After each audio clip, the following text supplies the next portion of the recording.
Hello,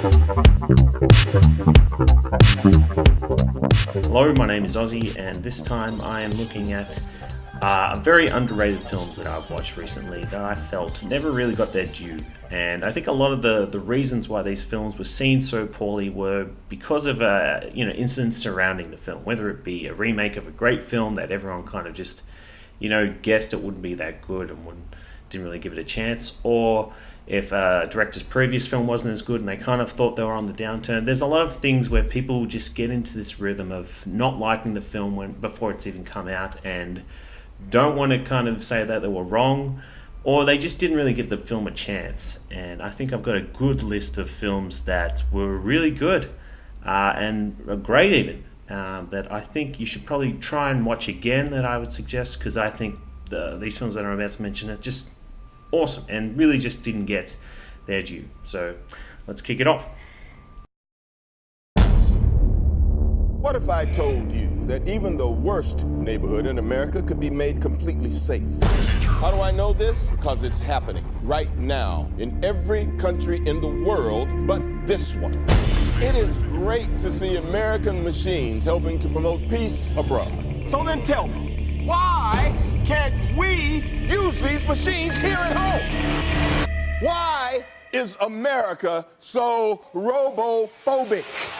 Okay, the first film I want to talk about is RoboCop in 2014. Now, this was a remake of the original one in 1987, I believe, but this was remade by Jose Padilla, starring Joel Kinnaman, and a lot of people just shat on this film. They just hated it. They didn't know who the main actor was. It didn't kind of have that satire that the original had, and it was very different. And because it was different, people didn't really attach to it. And I remember seeing this film and being blown away. I remember even watching the trailers and going, this looks like the same old remake, such as like Total Recall, which was very average. But I felt this was a bit deeper, and it didn't just kind of take the idea of a man becoming a half robot, half cop, and do it kind of cheesily like Paul Verhoeven did with the original, but they kind of took it seriously and they analysed what would it mean if a guy actually did go through these stages. What is it if we kind of meld ourselves with technology? What about the idea of a soul? And I think it's fantastic. I think a lot of the themes and a lot of the scenes in this film are amazing and beautiful. There's a great scene where there's a guy who has an augmented arm, a robotic arm, and he's trying to play guitar.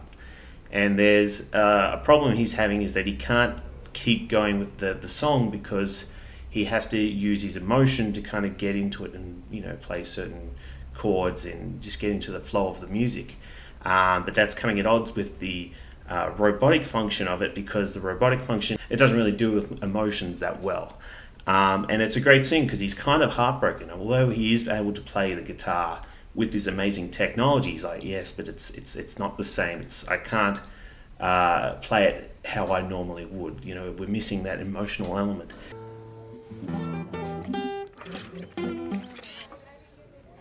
I need emotion to play.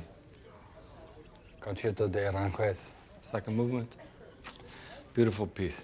And I thought it was a great scene, and ever since then, and I think Michael Keaton's the villain in this, and he is a bit of a one-note villain, but I do think he comes from the right place. He's kind of a Steve Jobs character. He does understand the public, he does understand the product, but that's kind of where all his motivations lie. I think Gary Oldman does a really good role.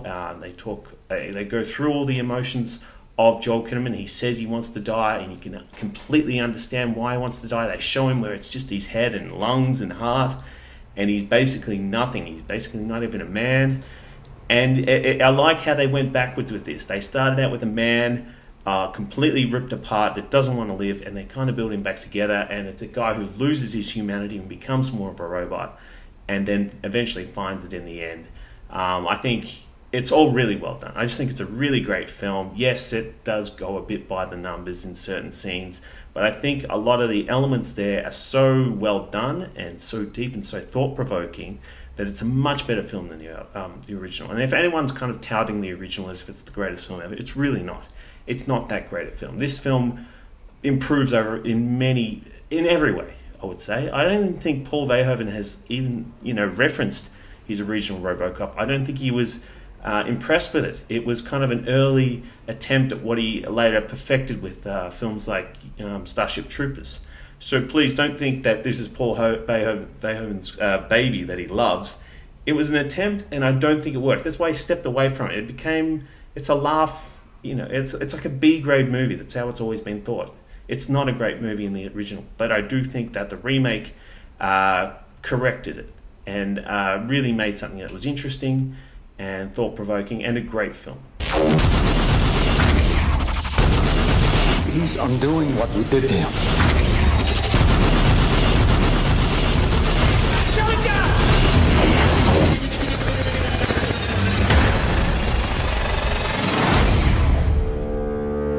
Another film that I really think got a bad rap was Star Trek Into Darkness. Now, this is the J.J. Abrams directed film right after the big success of Star Trek in 2009.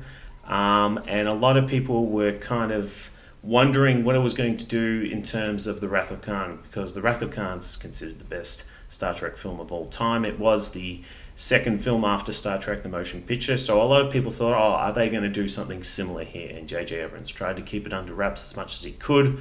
They brought in Benedict Cumberbatch as this random villain, and everyone kind of knew who he was. And as a result, I think people thought that wasn't... They thought it was too obvious, and they didn't like that approach of trying to redo another original great film. It's somewhat of a remake in many ways. But I watched it, and I didn't know anything about Star Trek, The Wrath of Khan. I didn't know anything about this, the Star Trek series, really. And I didn't even like Star Trek 2009. I think it was close to being a good film, but not really that great. But when I watched this, and I watched it reluctantly, I had a great time, and I have watched it many times since, and I think it's just a really well put together action film. Yes, Star Trek's more about the exploration of space, and it's not necessarily action characters, but I think what they've done with this new version of the franchise is somewhat energetic and has gotten a lot of people on board, and I thought, this is a fantastic film. Now let me go through some of the reasons why I think so. First of all, I think all the action set pieces are amazing. There's a bit where Khan, I'm going to call him Khan even though he's called John Harrison throughout the film, who just decimates a whole big arena full of Klingon warriors and beats up Kirk, beats up everyone, and then surrenders himself.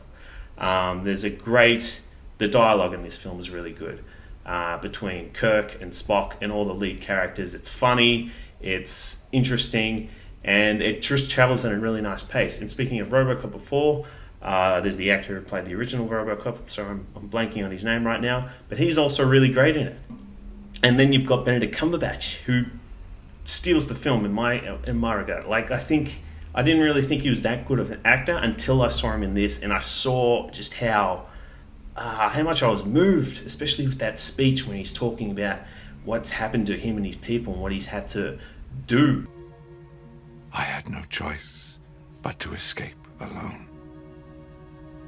And when I did, I had every reason to suspect that Marcus had killed every single one of the people I hold most dear. It's just all done on the face. They don't cut away from it. It's a great scene. And just the sheer ferocity of his character, the strength, you just feel it all. They've got two really good villains here. And Kirk, Chris Pine as Kirk is really brilliant and trying to outsmart these people that he knows is better than him in every regard. I was talking about other scenes, and then there's the other scene where they shoot Kirk and Khan through space, through like this asteroid field. I don't know, there's so many good, fun, interesting scenes in this film, and I think it's the best out of the new franchise. And for some reason, everyone just doesn't even give it a second look. I urge everyone to come back, watch Star Trek Into Darkness, and don't look through it in the eyes of, they're trying to do this, they're trying to do this. Just look at it as a film. And if you're watching it, are you enjoying yourself? Are you having fun? Because, maybe there's plot holes. I think this film is travels at such a good pace and so fun that you kind of disregard the plot holes. There are films that can do that, especially if the plot holes aren't major. And I don't think any of the plot holes are major in this. I haven't really bothered to think about what are the plot holes, just because I enjoy it so much. And another guy, yeah, I know there's a scene where Alice Eve is like put in her lingerie or whatever, in her underwear. Who cares? I just think there's so many better things, and that's another thing. I don't like Damon Lindelof as a writer, and he's credited on this film, but I think it's the only film that he's done well. This is his best writing in any film, and it's really good. So everyone out there, I suggest you try and give Star Trek Into Darkness another go.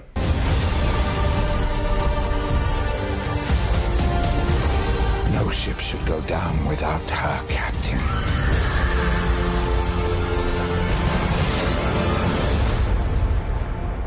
I believe in you, Jim. Another film that a lot of people hate is The Village by M. Night Shyamalan. This film came out and everyone was expecting to be this really good horror. It had this, like with most M. Night Shyamalan films, has a great concept of this olden time village that is plagued by these monsters, and you have to get in and hide inside, and you can't show the color red around anywhere. And the trailer was really good. People were scared from the trailer, but when they saw the film, they realized it was more of a love story, and it didn't really delve in on the horror aspects of it that much. And a lot of people felt let down. Their expectations weren't met. They were like, "Oh, we thought it was going to be this film." Now, that was right at the time, but it doesn't diminish that this is a really good film. It's really well done. And if people hated the twist in it, I didn't see the twist coming. Yeah, it's a bit like, oh, yeah. But it does work with the story that it's trying to tell. I think Joaquin Phoenix is really good, Bryce Dallas Howard, and Adrian Brody, who's just one of the most underrated actors in my opinion. I watched him in Predators last night. He's really good in anything he's been put in, and I don't understand why Hollywood don't put him in more big lead roles, because he's fantastic in this. Every one of these scenes is just so well put together. I love the environment and the world that they create here. I love the John Hurt's character and his motivations of why he did what he did. And it's almost like a sci-fi in many regards. It's like it takes a look at an alternate reality or something like that, where what if people did this?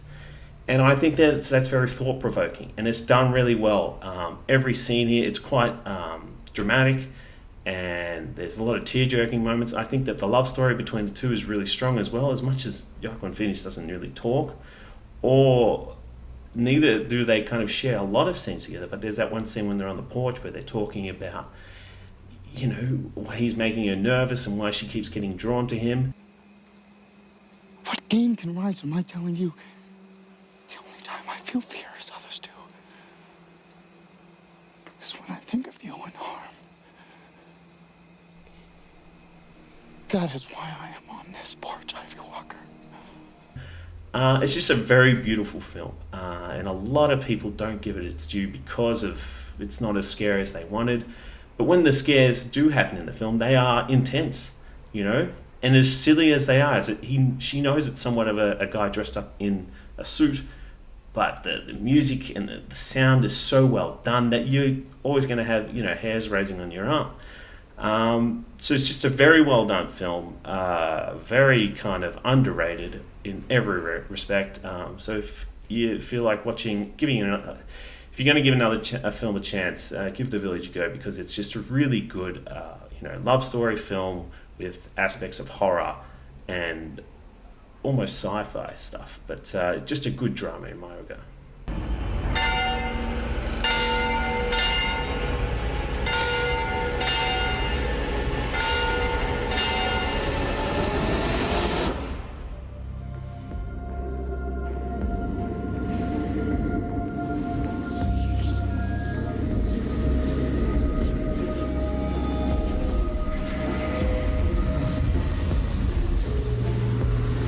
One film that went under the radar for a lot of people, and excuse the pun, but it was on one of the films that came after 9/11, and this one was by Paul Greengrass, United 93.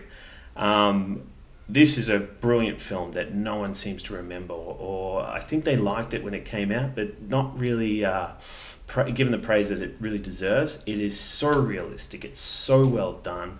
It takes place mainly on a plane, but it also goes through all the emotions of that day of 9/11. And it really puts you right back in the chair of like, holy crap, what is happening with the world? What is going on? How did this happen?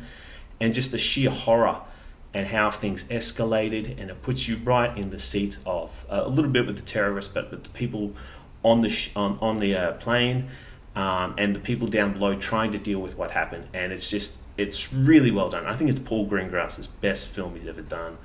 He used like the real people involved, the real people that worked on the ground in those respects. Like, he didn't have actors for every scene, and it does pay off really well. It is just a super intense, it's a short film, but it's about how the passengers on the plane tried to overthrow the terrorists and how it all happened. A really good, intense film, but a lot of people just seem to have forgotten. So if you can, try and track down United 93. It is easily the best film on the 9/11 events, and just very underrated. I need rules of engagement. Do we shoot this flight down? We have to do it now, because we know what happens if we just sit here and do nothing. Another film I really like is Steve Jobs by Danny Boyle. This one stars Michael Fassbender and by a script by Aaron Sorkin. And this one was really went past and no one kind of gave it a second glance. It got some mentions at the Oscars. I have to say, it's probably Aaron Sorkin's best script that he's ever done. I mean, I really like The Social Network, and I think these films are very similar in many regards, but just the way that he took a biography and he put it down to 3 different events and how they do really flesh out who Steve Jobs was. His character, his relationship with his daughter, his relationship with Woz and everybody around him, and who he is. And not only just get the person correct, but actually tell a really good story. And at the very end, there's a really good moment of why he's doing what he's doing, why he did what he did, and why he has these problems in his life. It's Danny Boyle's best film, Aaron Sorkin's best script. Michael Fassbender is amazing.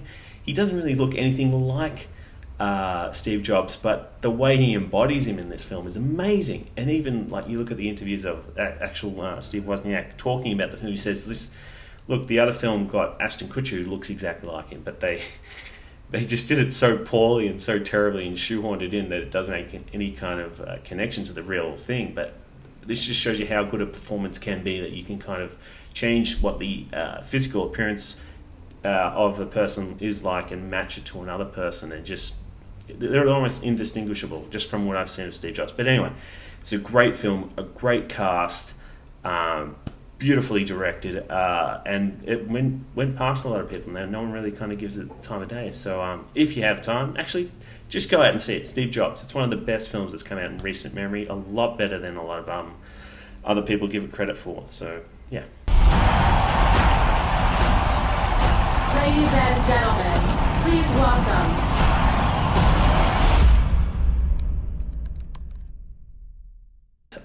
one film that came out this year, actually, that I think a lot of people have kind of given it a bad rap, and I don't know why, but Ready Player One is something that I think is awesome.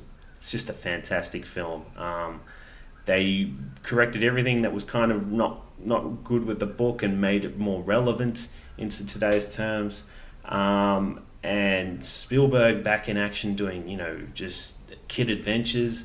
The idea and the story is basically what keeps you going. Yeah, there's a girl is trying to make out that she's not attractive when she's absolutely a knockout, even though she's got a birthmark on her eye or something like that. Like, yeah, that's kind of silly, and they've kind of just did it on the side. But if you look at how much fun this film has, like especially the Shining scene, especially just the big battle scenes and the race scene, everything in the Oasis is a lot of fun, and you can see why people want to get in there and just spend their whole lives in there. And then the flip side on the real life, and I do think Ben Mendelsohn's character is a bit kind of one-note evil, but you do understand exactly where he's coming from. He's done well enough, and he is somewhat of a good villain. But it's just a fun film. You leave certain things at the door. Yeah, it's not you're gonna come away with it with a new outlook on life. But it's just, especially in the cinema, it's just a fun adventure, a roller coaster of different emotions, and seeing a lot of nostalgic items come back into your life. yeah, no, I think anybody who's kind of demeans Ready Player One as if it didn't work or something like that, I think you're out of your mind. This is just a really fun film. I've watched it about 8 times already. I only just bought the Blu-ray recently, but I think it's very underrated. Probably should have made a bit more money at the box office, even though it did do pretty well and will be in the top 10 films this year.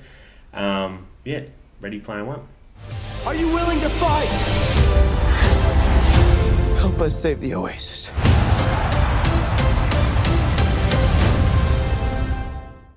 So that's my list of very underrated films. There's actually a dozen more that I do want to mention, but I want to get the ball rolling just on those ones and see what anyone thinks, if you agree or disagree. But yeah, if you're up for any good films, feel free to go view any of those ones, give them a second chance, because there's a lot of reasons why some of these films get the bad rap, and I always like to double check films that do get that and make sure people understand if it's good or bad. But yeah. Alright, thanks.